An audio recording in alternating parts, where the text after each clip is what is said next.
Welcome to a continuing series with Michael Shrimpton. To deal or not to deal? That is a question. Part 1 of 2 with Caroline Stevens.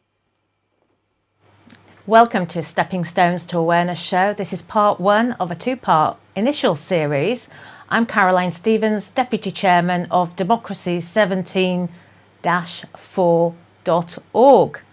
Now, we're a campaign group. We're trying to bring all the Brexiteers and non-Brexiteers together under one umbrella, no party, not necessarily a party affiliation, to put one good man or woman into Parliament at the next general election.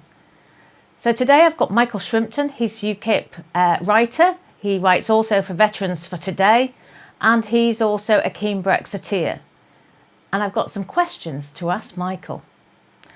So I'd like to ask some questions of Michael Shrimpton, who is a barrister. He is an author, and in fact, he's promoting his Spy Hunter book today. So Michael, over to you now. Thank you so much for coming into the studios again. Pleasure. I'm sure the Bar Standards Board would want me to say that I'm subject to interim suspension as a barrister, which I'm challenging on the 19th of September in a 3-day hearing. So I'm going to be a pussycat today in this session, certainly in part 1 anyway. I've got some questions for you that one of my colleagues on Democracy 17.4 has given me to ask you. So, question 1. Obviously, this is your opinion because you are not in the government. And I assume it doesn't relate to the 4th Test match at Southampton. Cricket just goes straight above my head, I must admit. We're in trouble. Right. Are we talking about Brexit or are we talking about cricket? I was talking about the cricket. We need a wicket. I think we need some help with Brexit as well. So, so this is question number 1. Will we get Brexit or Brino, which is Brexit in name only? Exactly. On the 29th of March 2019? Well, I think we'll get Brexit because I don't think we're going to have a deal with the EU. The EU is fundamentally opposed to any deal that doesn't involve Britain staying in the single market, essentially. They might accept the customs union, but they want freedom of movement of labour, which means single market. And that's always been the case. They have the 4 freedoms of capital, labour and services, goods. Yeah, exactly. And they're very reluctant for any sort of deal which departs from the 4 freedoms.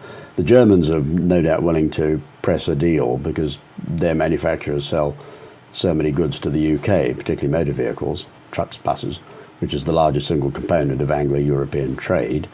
So it's possible the Commission will be forced to give in to Germany. Germany is the controlling power of the EU.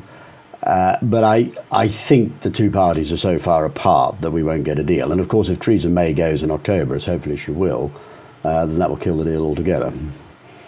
Okay, question number 2. What are our chances of a hard Brexit, no deal, and revert to World Trade Organization rules? You've sort of answered part of that, I think. Yeah, I think they're pretty good. I don't use the expression hard Brexit. That's a propaganda phrase. It is? Exactly. That's a propaganda phrase. To listen to Sky News and the BBC, you would think that leaving the EU under WTO terms means we are no longer able to export to the EU. It's absolute rubbish. Most EU trade is... Most countries in the world trade with the EU, they're not members of it. I mean, China trades with the EU. The United States trades with the EU member states. It's not... China and the United States are not members of the European Union. Well, they don't have free movement of labour for a start, do they? They don't have free movement of labour. We don't... clearly, British exports will suffer to a degree if we have tariffs, but that's fine because German and French exports to the United Kingdom will suffer, and we'll be able to make up the losses with import substitution. I've hardly heard anybody talk about import substitution.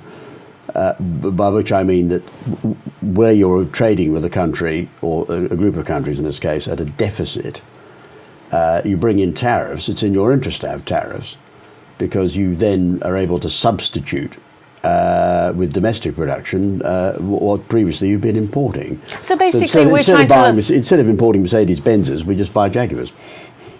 Well, that's right. I'll put an order in for one of those. Well, they're not much nicer cars than Benzes anyway. So, How the other half live, ladies and gentlemen. Number 3 then, question number 3. What are the risks of Theresa May stitching us up with the Chequers proposal? Perhaps for the benefit of the people at home, what is the Chequers proposal? Well, it's the worst idea since Munich. I mean, it's a plan to effectively surrender to the EU. It's Theresa May giving up her red lines. Theresa May basically hauling up the white flag of surrender. But the Chequers proposal has very few supporters. It's virtually guaranteed her removal as leader of the Tory party. The EU don't like it because it doesn't go far enough, which is absurd. And the public are not very enthusiastic about it either. So there are very few takers for Chequers. I can't see Chequers happening. And it might. The trouble is Theresa May is backed by the Cabinet Secretary. He backs, this is Sir Jeremy Von Hayward, as I call him. Sir Jeremy backs Chequers. Now, wasn't he the guy who suppressed the report on Tony Blair's involvement in the Iraq War? Oh, he had a hand in that, yes. A big hand. Yes. So, I mean, Yes, these red lines... I'm not a big fan of Sir Jeremy. He's not a big fan of mine. Well, of course, these red lines are part of Democracy 17-4's manifesto, if you like. That, you know, we've got mutual friends. Sir William Jaffrey is the chairman, as I'm the deputy chairman. Yes. And, you know, we have red lines there about immigration, fishing and such matters. And we can see all our red lines being tossed in the bin with Theresa May. I mean, Theresa May couldn't give a toss about our fishermen. I mean, we just had French boats stopping English boats fishing lawfully. Throwing rocks. Over scallops. Not a single French fisherman killed. It was hopeless. Not a single French fishing boat sunk by the Royal Navy. Absolutely hopeless. We should have been putting shots across their bows. The government, the May government, couldn't give a halfpenny damn about fishing or fishing communities. Absolutely. Or fisherwomen. Their attitude is to basically give the EU as much as they can get away with. Theresa May it was a disastrous mistake to have Theresa May as leader of the Tory party. Was it a mistake? It was a huge mistake. It was a disastrous A mistake would sound it was like a mistake. But was it not by design? Well, it's clearly by design by the bad guys, yes. Yeah. Okay, so we're going to... It was a huge mistake to choose Andrea Leadsom as the challenger because she was so flaky that she didn't... It was a shame. A lot of people were rooting for her. Question number 4. Will May try to bounce MPs into accepting this on a vote? If so, can she get the numbers, do you think? I don't think she can. Much will depend on the Labour Party's attitude, but the Labour Party don't think Chequers goes far enough. So the Labour Party may well, and the Labour Party are desperate for a victory, so the Labour Party may well want to force May out and may well vote against the Chequers plan, in which case there should be sufficient Tory rebels to bring it down, which would be very good news indeed. Number 5. May discussed the Chequers proposal with Merkel before presenting it to the Cabinet. Do you approve of a state document being discussed with a foreign power? Certainly don't. It was outrageous. Right, well, there's a lot of things we do with a foreign power. Effectively, Theresa May was behaving... It's treason, isn't it? Well, it's not treason, but... Is it not? No, it's not treason, but it's behaving as though Britain was a German client state, which in practice we are. Okay. And we will remain a German client state until we shut down GO2 and reorganise the Cabinet Office. And GO2 being? That's the German intelligence operation in London. Within MI6? It's headquartered within MI6 and it effectively runs MI6. And it effectively runs the government because it controls the Cabinet Office. It's amazing that none of our MPs mention this, isn't it, in Parliament? No, well, MPs are intelligence. Remember, there isn't an MP of high intelligence. Jacob Rees-Mogg is the smartest MP and likely to be the next leader of the Tory party, I hope. But are they particularly chosen for their intellect, then, do you think? No, MPs are chosen because they don't have intellect. The one thing if you have an intellect, you can't get elected. I mean, it's almost You have impossible. to be the nodding dog. Right, let me think. Number 6, were Theresa May's actions unconstitutional? No, actually, it says or treasonous or both. What should be the penalty for her conduct? Well, it was certainly... It wasn't treason, because treason is often misunderstood. Treason is a statutory crime. And in order for something to be treasonous, you have to breach the statute, the Treason Act 1351, or one of the later Treason Acts. So what she did wasn't in breach. She wasn't encompassing the death of the sovereign. She wasn't breaching the Treason Act 1351. So it wasn't treason. It wasn't unconstitutional, but it was politically unwise and politically unacceptable. But of course, it could be argued that all the MPs have been treasonous anyway, because we are currently being controlled by a foreign power anyway. Well, yes, but that's, again, it's not treason. It's just mismanagement. I mean, it was the disastrous decision to go into the EEC meant that we effectively became a German client state, because the EEC was Germany's plan for the post-war domination of Europe. I can see why you're a barrister, Michael. Now, number 7. Or even a suspended barrister, yes. In your view, will the imminent Italian budget force Italy out of the euro and trigger the collapse of the currency? Now, I'm quite concerned about this, because having just come back from Italy and seen the crime and the migration literally hitting me in the face, Italy must be under a huge amount of stress. I think it's more likely that Hamilton will win the Italian Grand Prix at Monza, which I don't think he's going to. He's currently, I think, in second place. Listeners will have to forgive the odd sporting reference, but it's a big sporting Sunday today. We're in trouble in Monza. Is we're it in trouble Grand Prix in Southampton. today? Is it as well? Sorry? Is it Grand Prix today? It's Italian Grand Prix today at Monza, yes, and we're in trouble. Hamilton's in trouble, and we're in trouble at Southampton in the 4th Test match, unless a wicket has fallen since we started. Well, when you consider that people are dying all over the world, I mean, putting things in perspective. Well, yes. Sport. Yes, It's not life and important. death, is it really? Oh, no, it's more important than that. This is a Test match. Okay. It's not a one-day international. I mean, it's far more important than life and death. You heard it here first. Yes.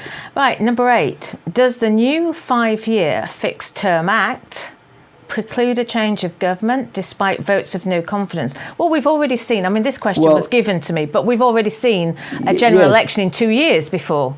Yeah, the Fixed Term Parliaments Act, to which I was opposed, the effect of the Fixed Term Parliaments Act is that it's very difficult to have an election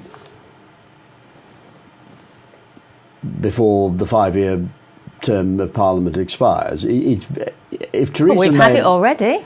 Well, yes, but I think the position, the Fixed Term Parliaments Act means it's very unlikely that we will have a Labour government. It means it's very unlikely. When Theresa May goes, I'm hoping she'll go in the autumn.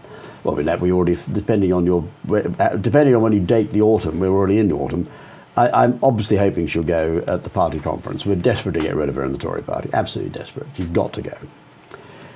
We've got to have a Brexit PM. Theresa May goes, she'll hang on, she'll resign, she'll stay on as a caretaker while the Tory party goes through its internal election process. And there won't be a general election any more than there was when Gordon Brown took over from Tony Blair. Now, I know you've mentioned Mog a few times, but you are a good friend of Mog, so I just think it's fair to tell the viewers that you are a friend of Jacob Rees-Mogg. I'm a friend. I don't think Jacob probably be alarmed if I said I was a good friend. We've known each other for a number of years. Bear in mind that his father took the lead role in challenging the Maastricht Treaty, or a lead role. Certainly took a lead role in the litigation. That was the Rees-Mogg and the Foreign Secretary. And I was the junior barrister to Leo Price QC, a great Eurosceptic, sadly no longer with us. Leo and I started that case off. And then Bill Cash, who was involved, did a deal with the Foreign Office, I'm told, in exchange for some paltry concessions on the manifesto for the next European elections.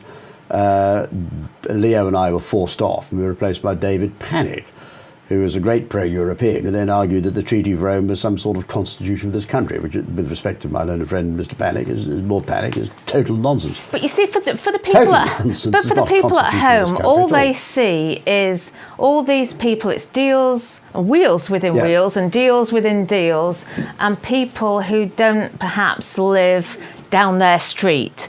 And so we can see there is this massive gulf between those who are in charge of us, and they don't identify with us. We're not a functioning democracy, so there's a huge disconnect between the people and those doing the governing.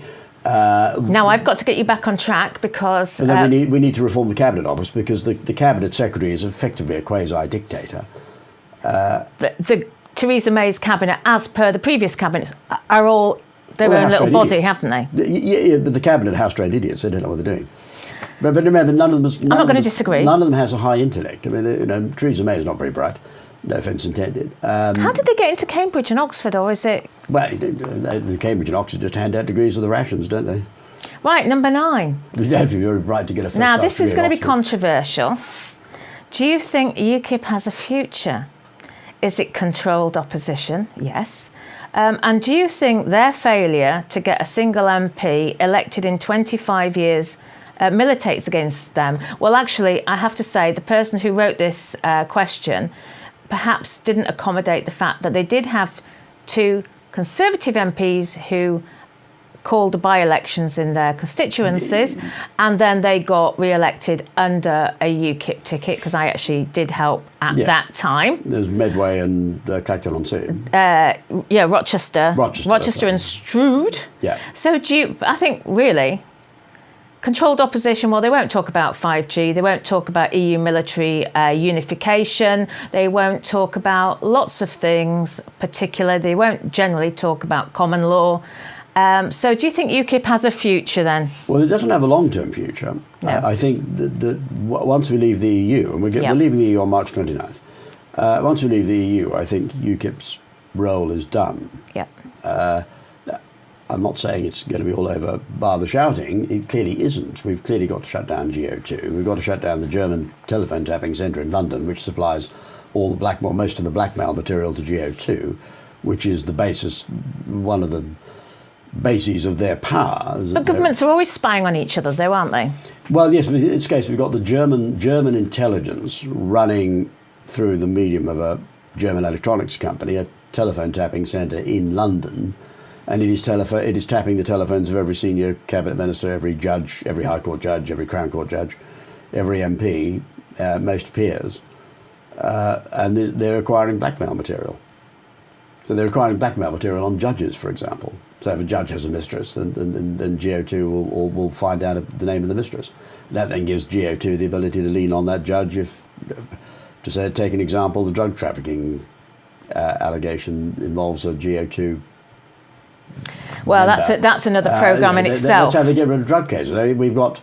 People are very reluctant, particularly lawyers, to talk about blackmail of the judiciary, but it's a fact. Of course it and is. the reason we have blackmail of the judiciary is because, A, Tony Blair gave away the independence of the judiciary when he agreed to set up the Department of Constitutional Affairs, which meant the Cabinet Office got control of the judicial personnel files, which is a huge change. I mean, that was barely discussed at the time. The significance of it was simply not understood.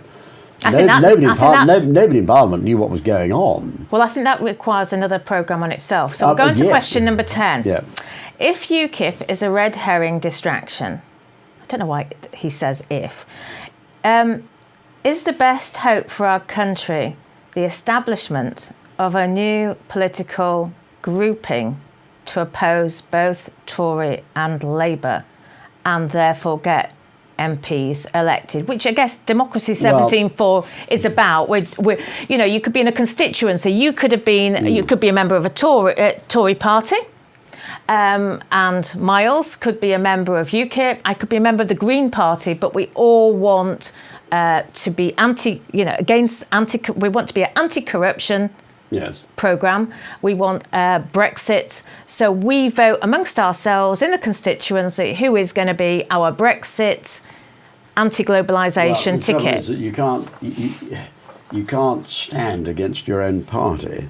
So either 17.4 becomes a political party and puts up candidates, in which case it'll simply lose its deposit, like UKIP does in every election. I mean, UKIP hardly ever wins a deposit, hardly ever saves a deposit. Either it puts up candidates or it doesn't. If it's a political party, it's putting up candidates. But of course, it can't then have members you can't be a member of more than one political party at the same time.